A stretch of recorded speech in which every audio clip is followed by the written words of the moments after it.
le Journal de Québec, en collaboration avec la firme de sondage Léger, ils ont publié un sondage sur le niveau de confiance de la population québécoise envers les différents métiers exercés au Québec.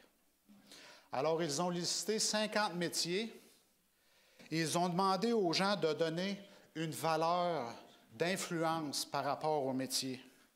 Alors, ce matin, j'aimerais partager les résultats avec vous. Alors, en toute place en bas, celle qui donne le moins d'influence selon les gens, c'est les vendeurs automobiles. Tout juste au-dessus, c'est les vendeurs en général, les agences de publicité, les agences de marketing, les ministres de la politique, les prêtres, les curés, les gens de la religion, les courtiers immobiliers, là on s'approche du milieu, les entrepreneurs en construction, les avocats, les ingénieurs, les policiers. Et là, maintenant, on est en haut de la liste. On a les éducatrices en garderie, les électriciens, les pilotes de ligne, les enseignants, les médecins. Et finalement, au top, on a les infirmières, les pharmaciens. Et les deux premières places, savez-vous c'est qui? Les ambulanciers et les pompiers.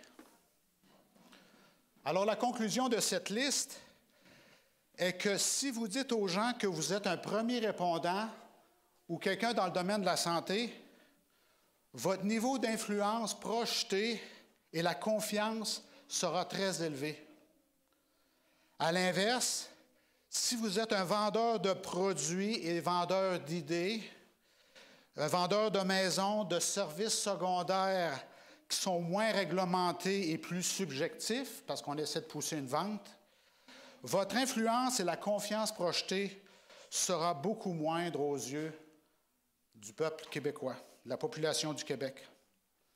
Alors ça, qu'est-ce que ça veut dire? Ça veut dire que si quelqu'un vous demande « Qui êtes-vous? » Alors vous pouvez répondre « Moi, je suis un technicien, je suis un ingénieur, une ménagère. » Je travaille pour Bois-Franc, en haut de la côte. On entend ça souvent. Apparemment, il y a beaucoup de gens qui travaillent là. Pomerleau, l'autre côté, dans l'ouest. Je travaille pour Microsoft, Bombardier. Et là, il y a des images d'influence qui sont projetées. Selon le contexte ou la place, peut-être vous allez dire, ben moi, je suis le fils d'Émile, ou je suis un Morancy de telle place, ou je suis le comptable de telle firme qui est connue ici dans la région. Alors, la question est celle-ci. Comment s'identifions-nous aux gens en général? Et je voudrais introduire cette question-là parce que dans le Nouveau Testament, c'est quelque chose qui revient constamment, très souvent.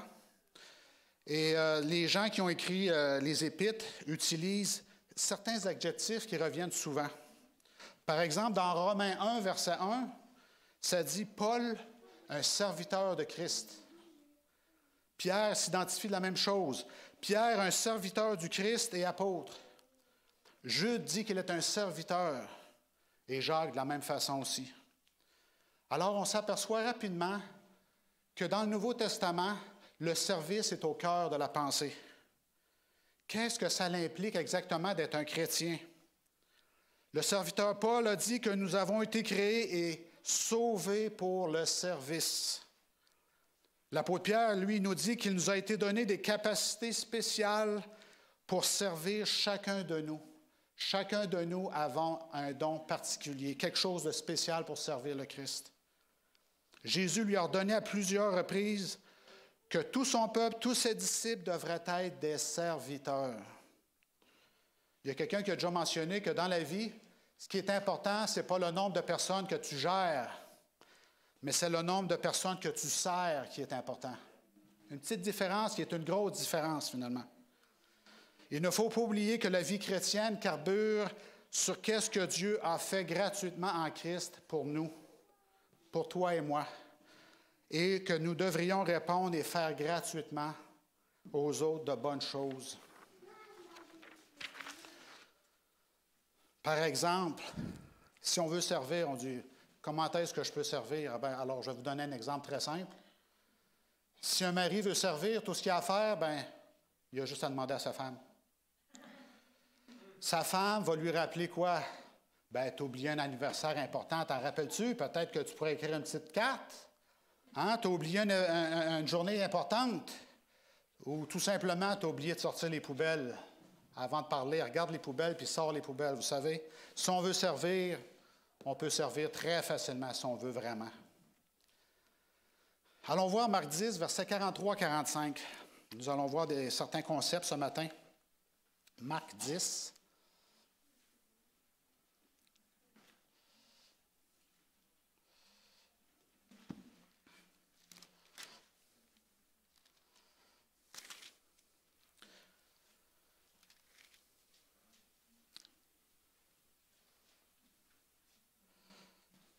Alors, c'est Jésus qui parle ici.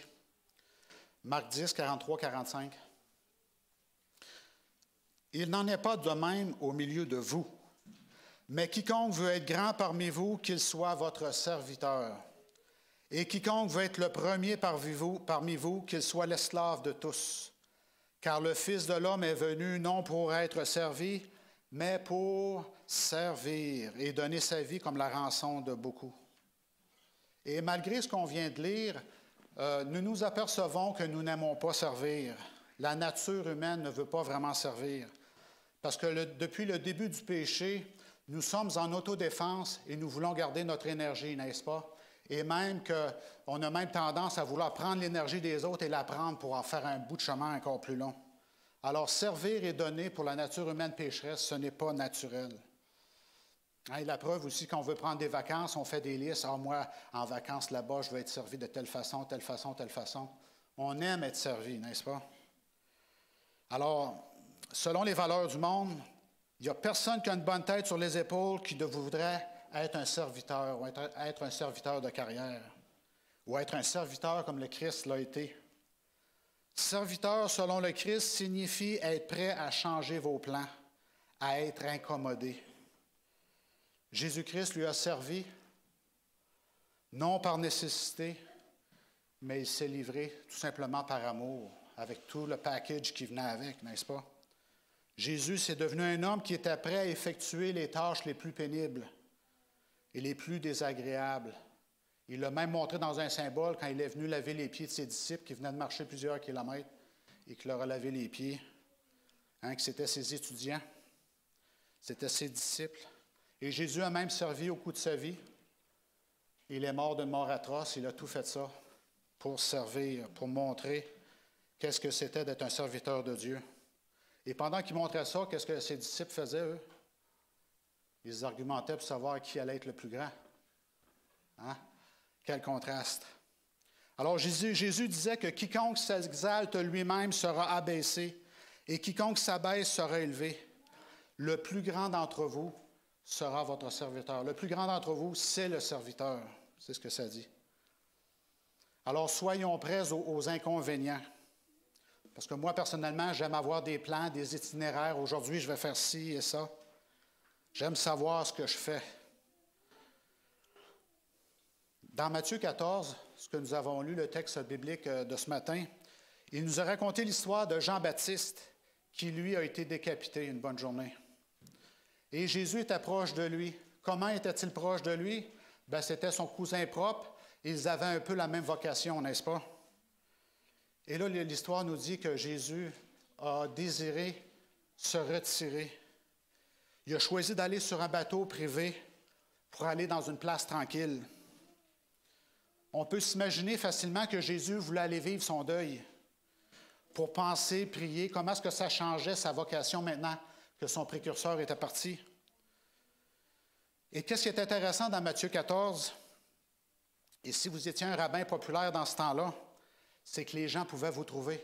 Ils marchaient sur la route. Est-ce que le rabbin y est passé ici? Et de fil en aiguille, ils pouvaient suivre le rabbin.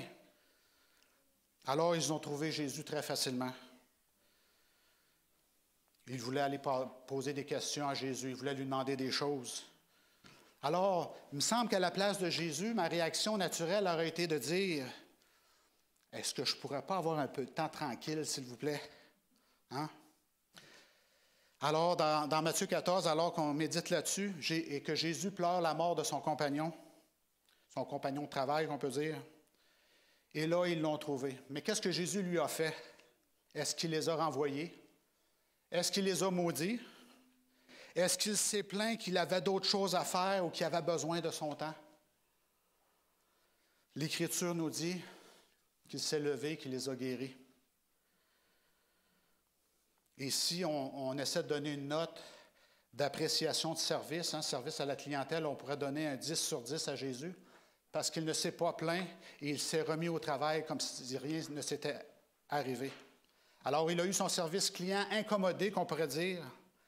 Et ça m'amène une question. Est-ce que vous avez déjà eu un mauvais service à la clientèle? Hein?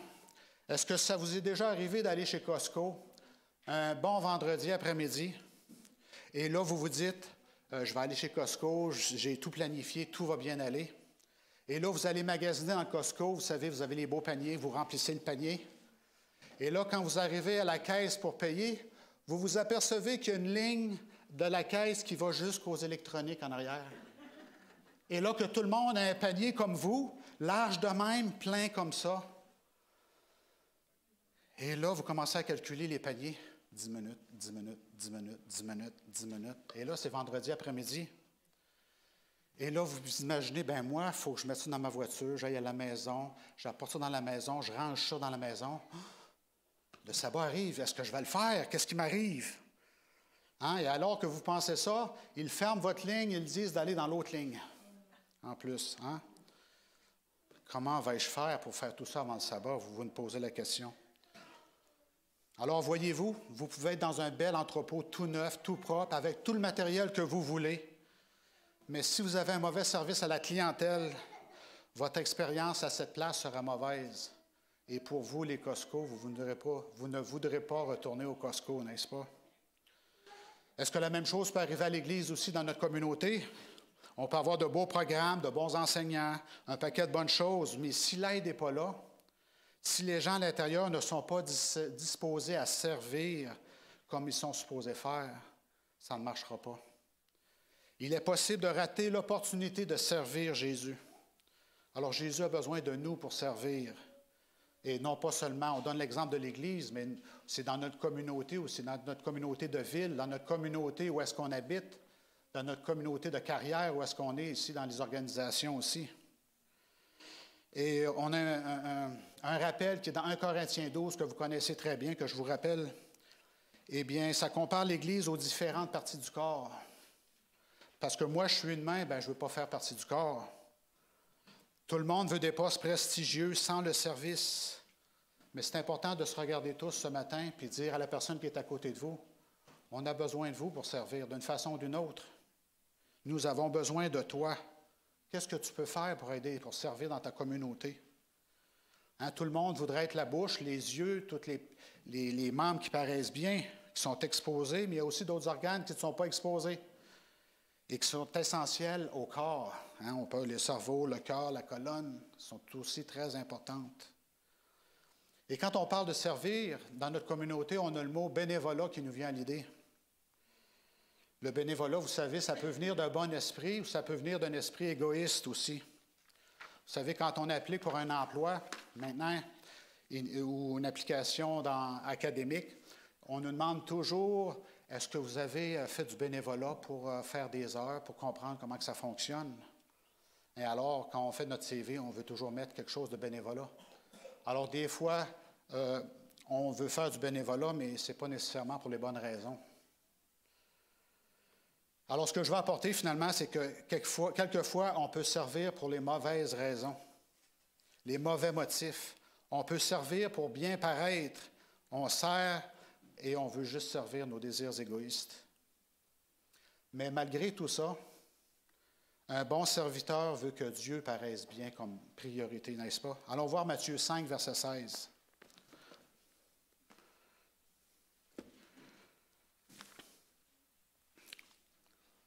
Matthieu 5, verset 16. Que votre lumière luise ainsi devant les hommes, afin qu'ils voient vos bonnes œuvres, et qui glorifie qui? Votre Père qui est dans les cieux. Alors, notre motif ultime, quand on sert, on fait du bénévolat, c'est de montrer la lumière du Père, n'est-ce pas? Un bénévole avec de mauvais motifs et intentions se focalise sur ce qu'il donne. Un bon serviteur va toujours regarder à ce que Jésus a donné, n'est-ce pas? Faire du bénévolat, ça peut être pratique, mais on a une illustration, c'est être un serviteur est à propos de l'engagement. Comment on peut expliquer ça? Bien, j'ai une petite parabole pour vous. C'est l'histoire d'un militaire qui voulait préparer un brunch, un bon dimanche. Et puis, il hésitait encore entre faire un brunch avec des œufs ou des steaks. Et puis là, il y avait un autre militaire qui était là. Puis il dit, c'est quoi l'engagement de tes repas? Comment ça, l'engagement de tes repas? Bien, il dit, là, les poules pondent des œufs, c'est un petit sacrifice. Mais les steaks, la vache, elle, est-ce qu'elle a donné un plus grand engagement? Il a fallu qu'elle meure pour donner le steak, n'est-ce pas? Alors, l'engagement est beaucoup plus ultime dans une condition, dans un état que l'autre. Alors, ce que ça m'amène, c'est que si vous apercevez quelque chose qui manque dans votre communauté, quelque chose qui n'a pas été terminé, quelque chose qui manque, et que Dieu vous sensibilise à faire ce qui devrait être fait, alors peut-être que Dieu vous a vraiment choisi pour prendre la chose à cœur et avancer cette chose. Alors nous sommes tous engagés ici dans cette Église, alors avançons la cause de Dieu. Ça, c'est la première chose. Alors ici, dans notre communauté à Saint-Georges, vous savez, on a besoin de bénévoles qui peuvent aider en éducation, les rénovations qui s'en viennent. Alors avançons la mission. J'aimerais aussi, quand on parle de donner, de servir, j'aimerais ouvrir une autre parenthèse ici, parce que nous sommes dans une Église avec des jeunes, et c'est important de faire des fondations. Alors, si vous êtes célibataire et que vous recherchez un conjoint, vous voulez rencontrer quelqu'un qui est vraiment la bonne personne pour vous, eh bien, je vais vous conseiller de regarder son engagement envers la maison de Dieu. Si elle ne s'implique pas pour la maison de Dieu, pensez-vous qu'elle va s'impliquer dans votre maison, vous, serviteur pour le maître? Pourquoi elle s'engagerait si elle n'a pas à le faire, elle ne le fait pas alors que c'est facile aujourd'hui? Quelle est donc leur motivation et leur ambition envers vous, donc, chrétiens au service du Christ? S'ils n'ont pas l'idée du serviteur, pourquoi ils vous serviraient, vous, serviteurs au service du Maître? Parce que vous savez, un vrai chrétien ne peut pas prétendre venir à l'Église. Un vrai chrétien va venir à l'Église. Un vrai chrétien ne peut pas prétendre faire ses dévotions parce qu'il va faire ses dévotions. Un vrai chrétien ne peut pas prétendre servir les autres parce qu'il va servir les autres. Amen. Va servir les autres. Amen.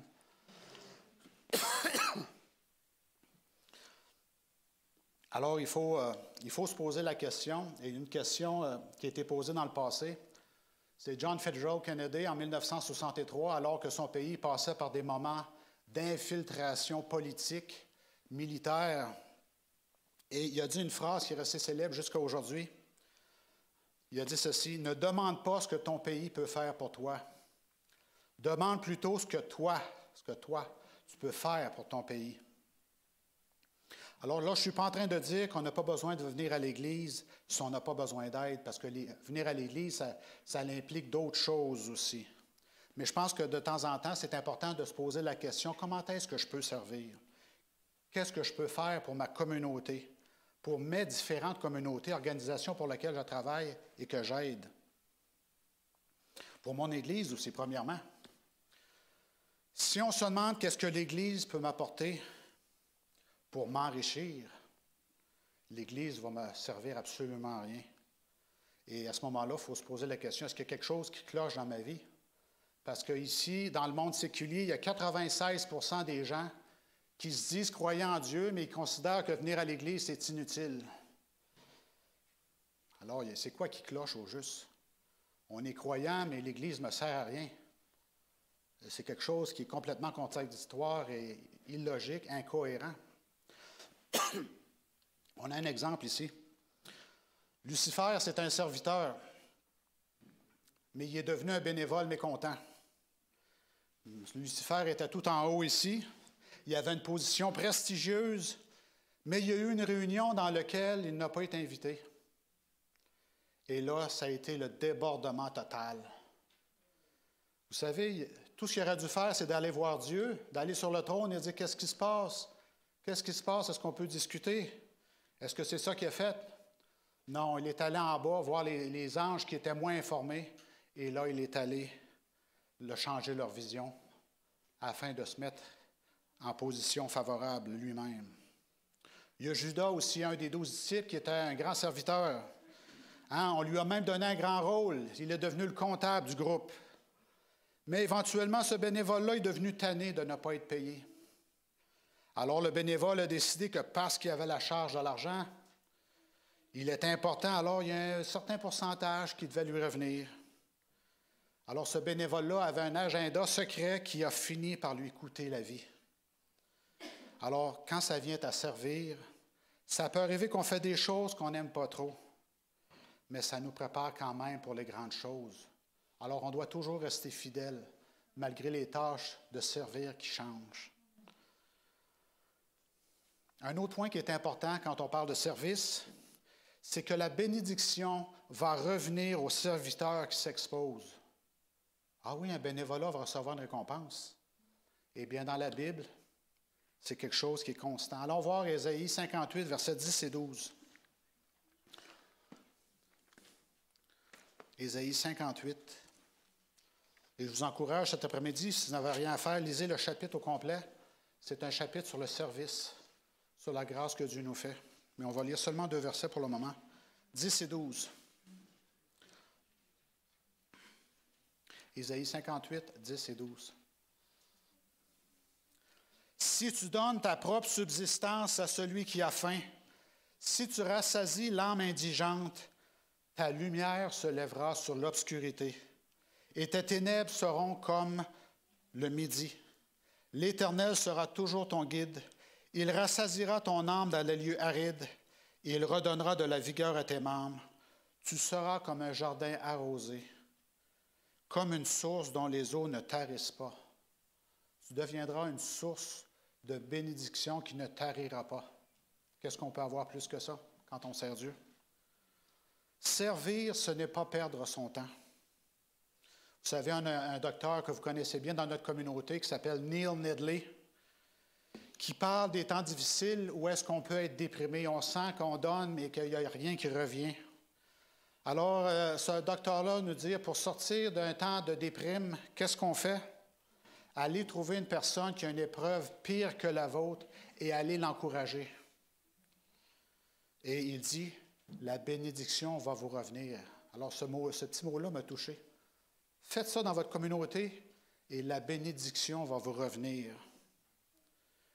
Et la Bible dit clairement que si on atteint d'autres personnes, Dieu va nous atteindre aussi. Et ça, c'est en bien ou en mal. Alors, si vous faites le bien, Dieu va nous atteindre pour le bien. Retournons à Matthieu 24, si vous voulez bien. Après que Jean-Baptiste a été tué, Jésus a servi le peuple et il a continué son œuvre comme si rien ne s'était passé, malgré toute la peine qu'il pouvait avoir à l'intérieur de lui toujours. Et dans la fin du chapitre, l'histoire nous dit que la multitude avait faim. Et la multitude de 5 000 hommes. Alors, on peut s'imaginer, c'était environ 15 000 personnes, femmes et enfants. Et là, il y avait un petit garçon que lui avait été prévenant. Et il avait apporté quelques pains, quelques poissons. Et là, le miracle est arrivé. Où est-ce que ce petit garçon a donné sa nourriture encore et encore et encore. Imaginez comment ce petit garçon-là devait être content de la prévoyance qu'il a fait et de la bénédiction qui est sortie à ce moment-là. Et à la fin de l'histoire, il y avait 12 disciples qui ont travaillé très fort à ce moment-là. Le miracle était gratuit, mais il y a 12 disciples qui ont travaillé fort. Avez-vous remarqué? Et combien de paniers sont restés? 12 paniers. Puis le chiffre qui correspond à ça, c'est 12 disciples aussi. C'est quoi le message ici? Alors, ça signifie que les disciples ont travaillé pour ce miracle-là, mais qu'ils ont dû attendre jusqu'à la fin pour recevoir la bénédiction. Alors, imaginez, là, c'est l'après-midi à 3 heures, là-bas, il fait chaud, il fait 45 degrés Celsius. Ils travaillent très fort. Pourquoi je fais ça, moi, là? Hein, tout le monde se garoche sur eux pour avoir un pain, un poisson. Mais à la fin, la bénédiction leur est revenue. Et là, ça nous amène à quoi? Ça nous amène à la patience. La patience des saints. Souvent, quand on donne la bénédiction aux autres, on peut se demander comment nous, on va faire pour rejoindre les deux bouts. Comment vais-je recevoir les choses dont j'ai besoin, moi, si je donne toute ma subsistance aux autres? Mais n'oubliez pas que Dieu a un panier de bénédictions pour chacun de ceux qui s'exposent pour lui. Dieu a un panier de bénédictions en attente pour vous qui servez. Mais nous devons attendre un peu quelquefois. Et c'est un concept biblique qui est constant. Parabole de Jésus, page 308, ça dit ceci. Tout effort fait pour le Christ entraîne une bénédiction. Si nous employons nos ressources pour sa gloire, il les augmentera. On a toujours tendance à dire, bien, si je donne, à un moment donné, mon énergie va se dépliter, va diminuer. Mais non, la promesse est faite ici qu'il les augmentera. C'est un concept biblique. La promesse est faite ici qu'il les augmentera. C'est un concept biblique. Et c'est comme la gravité, finalement.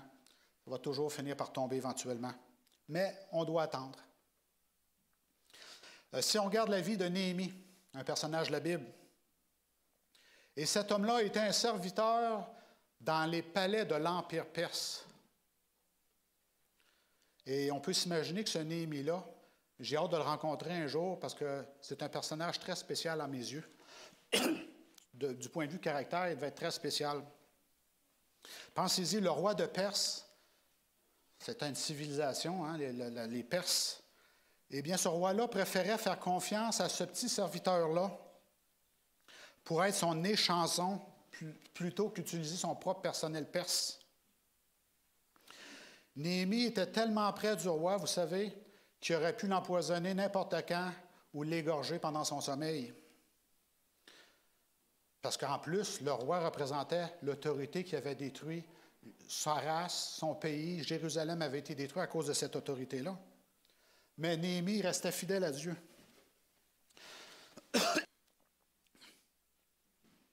Et ce Néhémie-là a été placé, comme Joseph et Daniel, ils ont été placés dans des positions clés, dans des temps spécifiques, et ils ont changé le cours de l'histoire. Et même, je lisais Néhémie, ça disait que c'est probablement Esther qui était devenue une grand-mère à ce moment-là, qui aurait probablement poussé Néhémie à avoir un poste dans la royauté, parce qu'il y avait quand même Mardoché et Esther qui étaient là comme une vingtaine d'années auparavant. Et Néhémie a fait son travail. Ils ont changé le cours de l'histoire, ces gens-là. Alors, quand vous voyez le besoin des gens, est-ce que vous sentez la passion, le désir d'aider les gens qui sont dans le besoin? Quel genre de serviteur était Néhémie? Ce n'était pas un prêtre, ce n'était pas un lévite, ce n'était pas quelqu'un du clergé. Mais comme lui, nous sommes tous appelés à servir, que nous le voulions ou non. Pouvons-nous servir ce compagnon de travail ou ce voisin qui nous dérange aussi? Aimons-nous servir ceux qui nous dérangent? On a l'histoire du Samaritain aussi dans le Nouveau Testament. Les Samaritains n'étaient pas commodes non plus. Et il y avait une personne qui était tombée par des brigands. Il était blessé sur le bord du chemin. Et le Lévite, lui, il a vu ça, il a passé outre. Le prêtre est passé outre. C'était probablement un vendredi.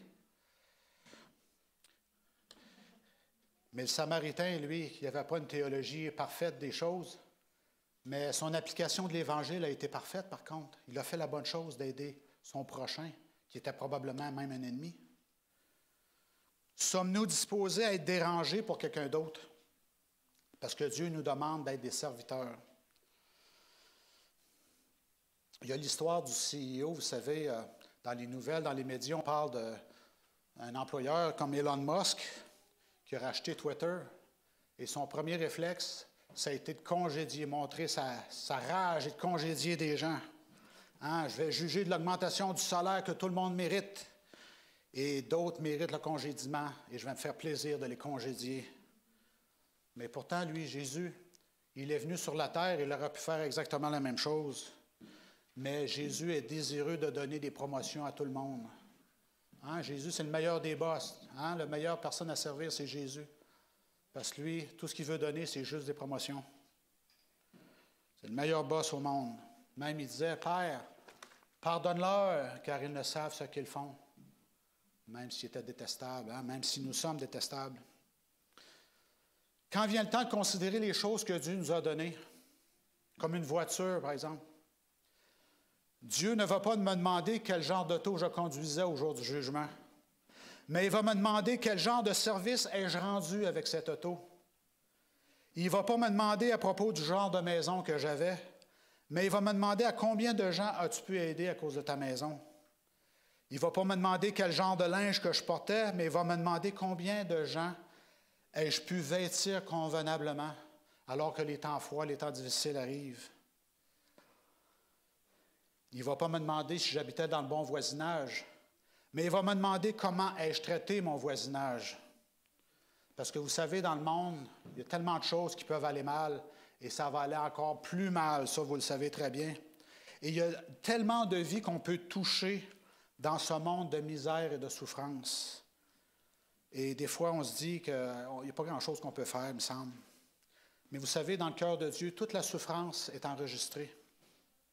Et voici qu'est-ce que Dieu fait avec la souffrance de notre communauté. Il va prendre toute cette souffrance-là. Jésus prend la souffrance, il la porte, il va la redistribuer à son peuple, à vous et moi. Et là, je vais me mettre à réfléchir, on va se mettre à réfléchir, on va se dire, wow, combien de souffrances suis-je prêt à porter? Dieu sait que je ne peux pas en porter beaucoup parce que quelquefois, je ne suis même pas capable de gérer les problèmes que j'ai dans ma famille. Alors, il me semble que, Seigneur, tu m'en demandes pas mal. On ne peut pas porter le poids de la souffrance d'une ville et de qu'est-ce qui se passe alentour de nous. Mais Dieu va nous donner la force d'en porter un petit peu.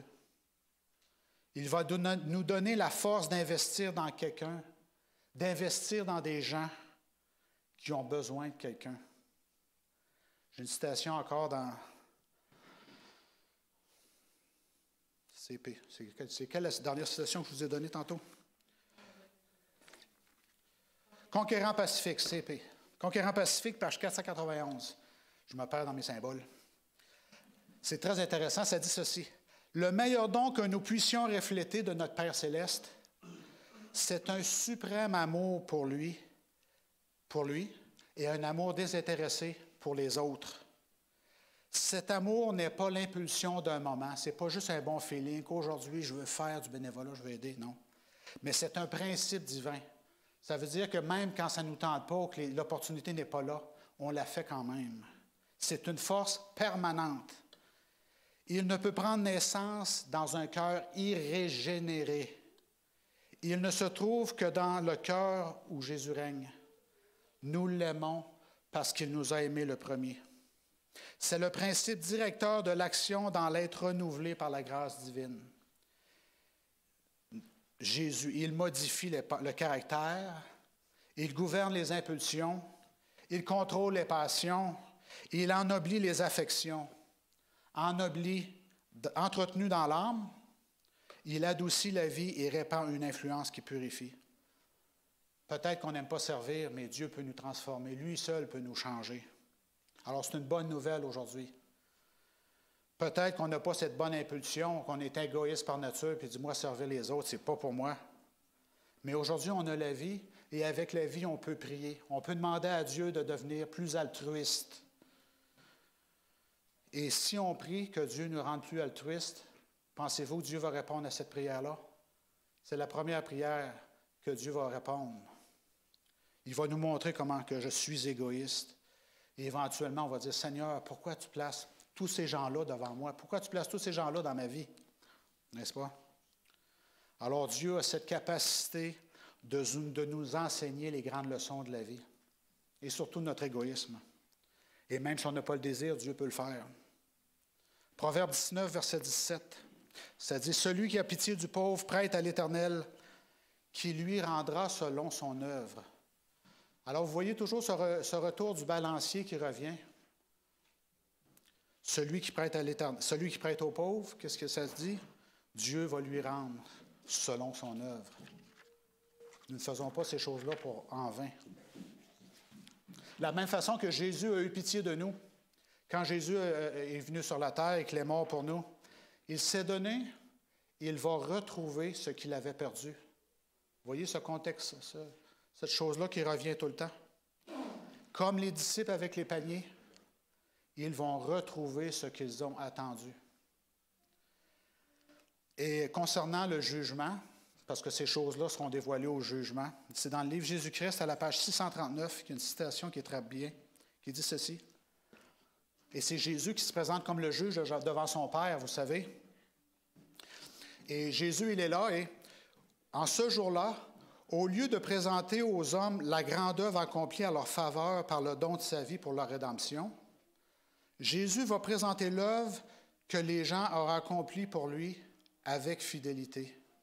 À ceux qui seront placés à sa droite, elle dira, « Venez, vous qui êtes bénis de mon Père. » Il y a toujours ce retour-là, Dieu va toujours bénir. C'est tellement facile de passer à côté de gens qui ont des besoins.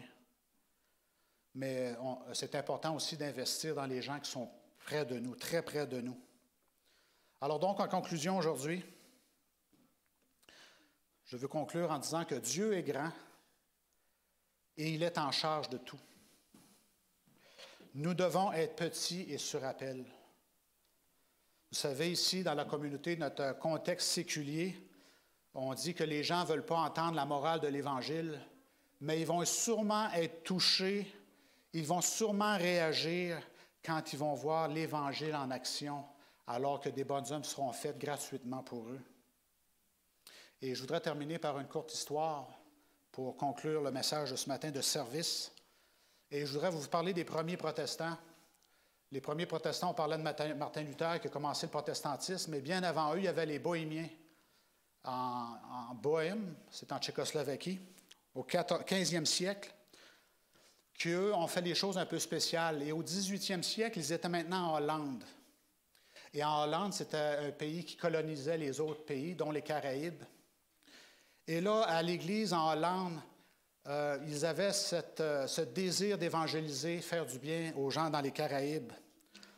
Et il y avait deux jeunes, 17 ans et 19 ans, qui dans leur communauté ont dit, on va donner notre vie à Dieu, on va aller encourager une colonie d'esclaves sur une île hollandaise et britannique, parce que les Britanniques avaient pris le contrôle de cette île-là. Et le général britannique avait affirmé à tous ceux qui voulaient l'entendre que s'il y a un missionnaire chrétien qui se présente dans le port, qui arrive en bateau, bien sûr, le premier missionnaire chrétien qui se présente sur le port, nous, les Britanniques, nous allons tous les tuer. Alors, ces deux jeunes-là ont dit à leur Église, nous allons évangéliser les Caraïbes. Ils ont dit, faites pas ça, vous allez vous faire tuer. Mais le Saint-Esprit les a touchés. Ils sont allés directement au port où est-ce qu'il ne fallait pas qu'ils aillent. Et là, ils se sont dit, nous sommes des esclaves, on s'en va au marché d'esclaves, on va se faire vendre comme esclaves. Et là, les Britanniques étaient contents, bien sûr, allez-y au marché, c'est juste là. Et les deux, il y en a un, celui de 19 ans s'est fait vendre comme charpentier et l'autre comme un esclave à tout faire. Alors, ils ont pris ces deux Hollandais-là, ils les ont mis dans la colonie d'esclaves. Et là, ils ont été libres d'évangéliser comme ils voulaient. Parce que les Britanniques ne savaient pas ce qui se passait dans la colonie. Alors, savez-vous, ces deux jeunes-là, deux adolescents même qu'on pourrait dire, ont évangélisé grâce à eux et grâce aux esclaves qui ont accepté le Christ. Avant que le premier missionnaire arrive dans les Caraïbes, il y avait 13 000 chrétiens sur 7 îles différentes. Alors, beaucoup d'ouvrages étaient déjà faits avant que le premier missionnaire officiel se présente. Et ces Moraves-là avaient une devise qui me touche beaucoup, ça dit « Que l'agneau qui a été immolé puisse recevoir la récompense de sa souffrance. » Alors, ils savaient très bien que tout ce qu'ils avaient fait allait leur être retourné, même s'ils sont devenus esclaves et qu'ils sont probablement morts dans la misère d'être un esclave. Alors, en conclusion, sommes-nous disposés, comme ces deux Moraves, à sortir de notre zone de confort à rechercher des gens en besoin. Comme ici dans notre communauté, les gens ne veulent pas entendre parler de l'Évangile directement, mais ils veulent l'avoir de leurs propres yeux. Et spécialement, nous sommes post-COVID, le temps des fêtes approche, et je ne sais pas si vous le savez, mais il y a des besoins énormes maintenant dans les communautés. Que ce soit dans les banques alimentaires, à aider les gens qui sont vulnérables, il y a des besoins qui s'en viennent ici pendant les fêtes. Alors que le Seigneur nous guide au travers de son esprit pour trouver des façons de servir dans notre communauté et de répandre l'Évangile comme ces deux moraves-là ont fait, afin que le plus grand nombre de Saint-Georges puisse être sauvé et accepter le Seigneur. Alors que le Seigneur nous bénisse aujourd'hui. Amen.